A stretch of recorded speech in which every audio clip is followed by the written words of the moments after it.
Parole. Seigneur, notre Dieu et notre Père, tu t'es abaissé afin de nous élever. Tu t'es fait pauvre afin de nous enrichir.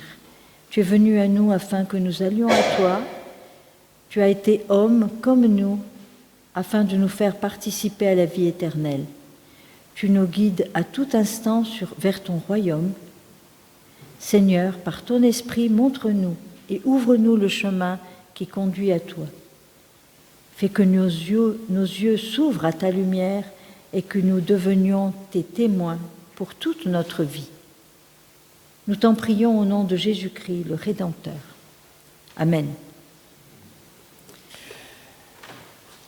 Voici, les jours viennent, dit l'Éternel, les jours où j'accomplirai la bonne parole que j'ai dite sur la maison d'Israël et sur la maison de Juda.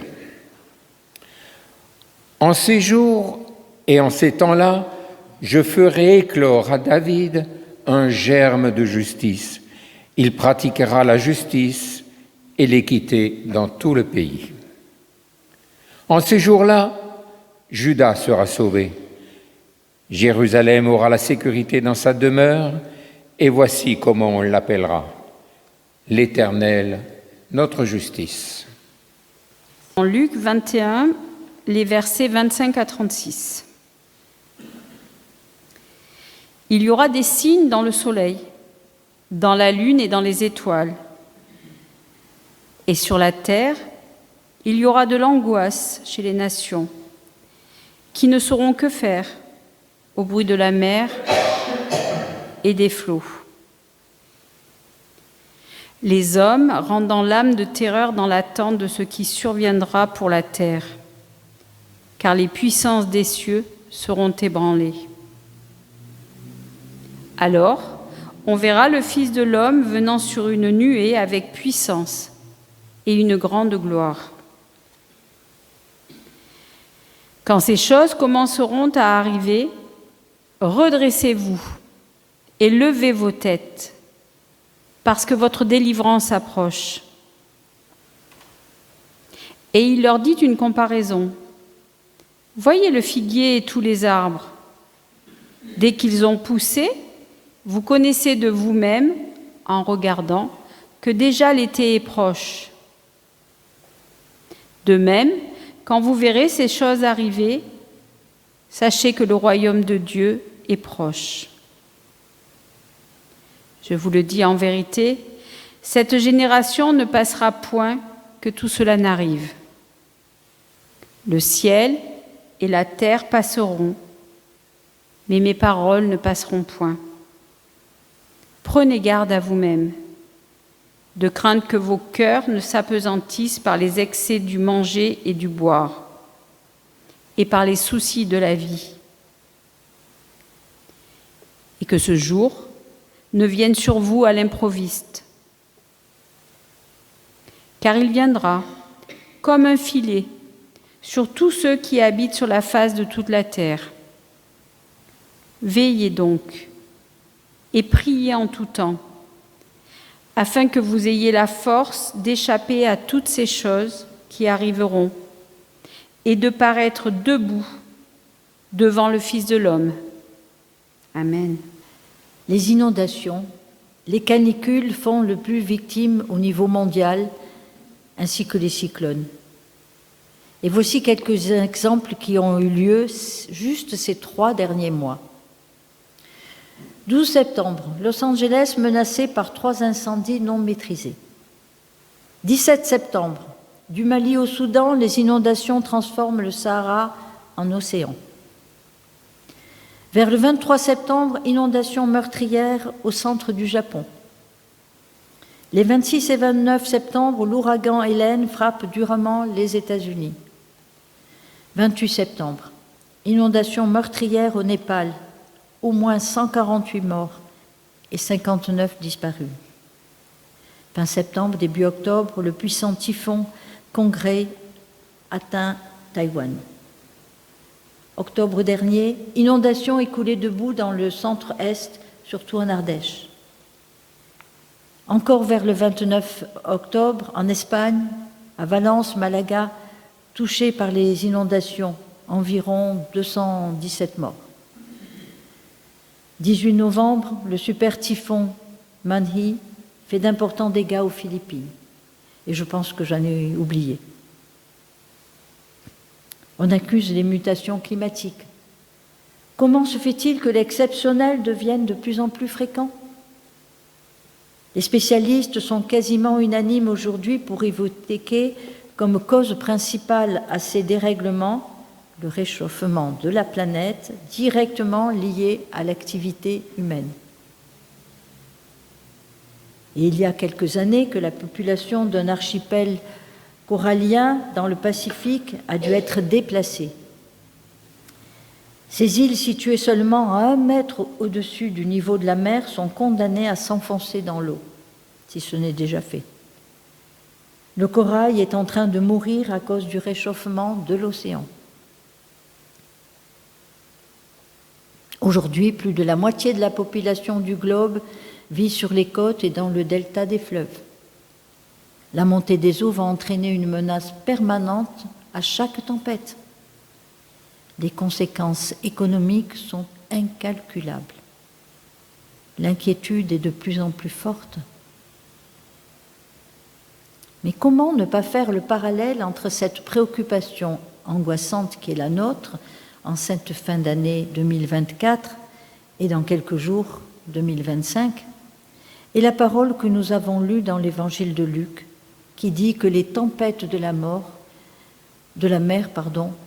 feront beaucoup de bruit et tous les habitants de la terre seront très inquiets et même effrayés. Jamais les auteurs de la Bible n'ont accepté de tourner le dos aux événements de leur temps. Sécheresse ou déluge, invasion de sauterelles ou épidémie, ils ont toujours voulu donner à ces événements une signification. C'est à cause de notre attitude irresponsable que ces choses arrivent, disent-ils. C'est parce que vous avez méprisé des règles données par Dieu, parce que vous vous êtes rébellés contre lui. Nous réagissons plutôt de façon infantile lorsque la catastrophe nous atteint. Nous cherchons à savoir pourquoi nous sommes punis. Et je suis sûre que chacun de vous a dit une fois dans sa vie « Mais qu'est-ce que j'ai fait au bon Dieu pour mériter ça ?» Ces événements qui nous affectent, la Bible préfère les qualifier de signes. Et ils ont pour vocation de nous faire sortir de notre indifférence. Alors je vous propose de réfléchir à ça ce matin. Nous avons peur du réchauffement de la terre, d'accord. Mais en même temps, nous voulons le confort, la voiture, les coûts à la consommation toujours plus bas, une planète propre et si possible en prime, un partage équitable des ressources entre tous ses habitants, etc., etc. Cette équation est diabolique. Elle n'a aucune solution, sinon l'irresponsabilité. Or, c'est justement sur notre responsabilité que l'évangéliste Luc veut nous faire réfléchir ce matin. Il nous dit « Essayez de penser à autre chose que manger, boire et faire la fête. » Est-ce que vous appelez cela se conduire en être humain? Est-ce qu'au fond de vous-même, vous n'aspirez pas à autre chose? Quelle humanité voulez-vous faire advenir? Pour l'évangéliste Luc, ce qui doit advenir, le modèle que nous pouvons espérer, c'est le Fils de l'homme. Lorsque Luc utilise cette expression dans son évangile, c'est bien sûr pour parler de Jésus, mais toujours dans la perspective de ses souffrances et de sa mort. Le Fils de l'homme est celui qui choisit de donner sa vie pour la cause qu'il défend. On est loin d'une attitude de passivité qui amènerait Jésus à subir les événements. Tout au contraire, Jésus anticipe sur l'hostilité qu'il suscite. Il se doute qu'il ne fait pas plaisir à tout le monde. Il y a ceux dont il conteste l'autorité, ce dont il ménage le pouvoir économique. Et pourtant, Jésus ne recule pas devant la mort, qu'il considère comme un passage obligé. Il donne sa vie, là où tous croyaient la lui prendre. Il renverse la situation. Il prend les forces de mort à leur propre piège et il les retourne comme un vieux vêtement. Pour avoir accepté de se faire le serviteur de tous, le Fils de l'homme sort de la mort avec puissance et avec gloire. Pour Luc, tous les signes que nous voyons autour de nous devraient nous amener à comprendre que la voie proposée par le Fils de l'homme est la seule qui ne soit pas une impasse. Elle est la clé pour ouvrir les fers que nous avons aux pieds. La seule voie pour venir à bout de tout ce qui nous enchaîne et nous donner une vraie liberté. Mais je devine votre réaction. Vous vous dites, comment peut-on encore annoncer la fin des temps en argumentant sur des signes soi-disant irréfutables ? Cela fait 2000 ans que des prédicateurs plus ou moins illuminés utilisent la même ficelle grossière et 2000 ans qu'il ne se passe rien. Mais permettez-moi de vous faire remarquer que ce texte de l'évangile de Luc ne parle pas de la fin. Souvenez-vous ce qu'a lu Catherine. La seule fois où il utilise ce mot dans tout le chapitre 21, c'est pour dire « la fin ne sera pas pour tout de suite ». Ne croyez-vous pas que nous devons déconnecter cet enseignement de Jésus avec l'idée de fin de monde que nous lui plaquons trop facilement ? Au risque de vous surprendre, je crois que rien dans ces paroles de Luc ne nous oblige à les lire comme un discours de fin du monde. Cette époque a connu des menaces et des incertitudes face à son avenir. Chaque génération a reçu un potentiel d'interpellation par des événements dont elle était le témoin. À quoi rime notre vie ? De quelle force sommes-nous des jouets ? De quel jeu sommes-nous des pions ? Où allons-nous ? Chaque génération peut se tourner vers le Fils de l'homme et découvrir en lui la source d'une liberté possible. Chaque génération qui est appelée à se redresser et à relever la tête. Et il est de notre responsabilité, aujourd'hui, de découvrir le message de l'Évangile. C'est à nous d'en tirer les conséquences libératrices pour notre propre situation. Il nous appartient de faire advenir le Fils de l'homme avec puissance et avec gloire. Le royaume de Dieu, il est déjà là, mystérieusement présent au milieu de nous, comme en germe. Vous ne voyez pas les bourgeons sur les branches du figuier ? Il n'a pas encore de feuilles, mais ces figues minuscules nous promettent déjà une belle récolte. Allons-nous donner les moyens au royaume de Dieu de se développer ? Ce message pour nous aujourd'hui. Il nous interpelle directement, comme il a interpellé les hommes et les femmes qui nous ont précédés dans l'histoire. Nous ne pouvons pas refuser de l'entendre sous le faux prétexte que la fin du monde n'est jamais arrivée depuis qu'on l'annonce. Et aujourd'hui, nous sommes le 1er décembre. Nous entrons dans la période de l'Avent, c'est-à-dire ce temps particulier qui précède Noël, où nous essayons de mieux comprendre comment Dieu est venu habiter chez nous en Jésus-Christ. Et dans ce même temps, nos boîtes aux lettres se remplissent de publicités pour nous faire acheter du foie gras, des huîtres, du vin, du champagne, etc. Cruel, non ? À l'époque où Luc a écrit son évangile, il le destine plus particulièrement à des lecteurs de culture grecque. Le culte de Dionysos Bacchus est très à la mode dans toutes les villes un peu importantes. Un culte qui donne lieu aux fameuses bacchanales, aux banquets sacrés, aux consommations de boissons alcoolisées et d'extravagances sexuelles. À l'époque, toutes ces activités étaient pratiquées couchées.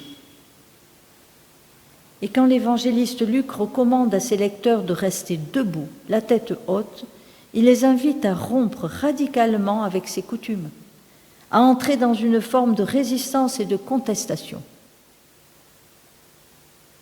Aujourd'hui, le culte de Dionysos n'a pas beaucoup perdu de sa vigueur, même si ses adeptes ne le pratiquent pas forcément en l'honneur du dieu gréco-romain. À l'heure actuelle, ce serait plutôt le dieu des loisirs et des distractions. Celui-là, on ne le célèbre pas en étant couché sur des banquettes, mais plutôt affalé dans des fauteuils, devant notre télévision, devant notre téléphone, qui accapare tellement de temps dans nos journées. S'il avait à écrire son évangile aujourd'hui, Luc ne dirait-il rien sur ces formes de divertissement ? Je pense que si. Ne risque-t-elle pas de nous détourner une fois de plus de l'essentiel ? L'Évangile nous appelle à la vigilance, tout particulièrement ce chapitre 21 de Luc, puisqu'il appartient à ce qu'on appelle la littérature apocalyptique, un genre littéraire né dans les temps de détresse pour encourager les croyants dans leur fidélité à Dieu. Apocalypse, le seul mot fait peur aujourd'hui, mais en grec il signifie tout simplement lever le voile, dévoiler le sens caché de l'histoire. C'est bien une question de vigilance. Les croyants ne peuvent se complaire dans l'attente passive d'un avenir radieux. C'est notre présent qui doit être vécu et visité par l'espérance du royaume de Dieu. Refusons de nous laisser abrutir par les vendeurs de miracles. Restons debout, les yeux grands ouverts sur les présents de notre humanité et sur l'espérance dont elle est porteuse. Gardons la tête haute devant tous ceux qui voudraient nous faire courber l'échine. Nous voulons manifester et vivre que Dieu nous a déjà libérés en Jésus-Christ. Pour autant, les chrétiens n'ont pas à s'échapper du monde. Nous sommes à 100% solidaires des angoisses de notre époque. Qu'elles touchent au climat, à l'environnement, à la santé, à la sécurité alimentaire ou aux nouvelles technologies. Au nom de Jésus-Christ, ce Fils de l'homme qui vient avec puissance et gloire, nous refusons d'être de simples spectateurs dans un monde qui a peur. Nous croyons que la délivrance est à portée de nos mains. Seigneur, puisque ta volonté n'est pas encore faire sur la terre comme elle est au ciel, nous voici pour l'accomplir. Amen.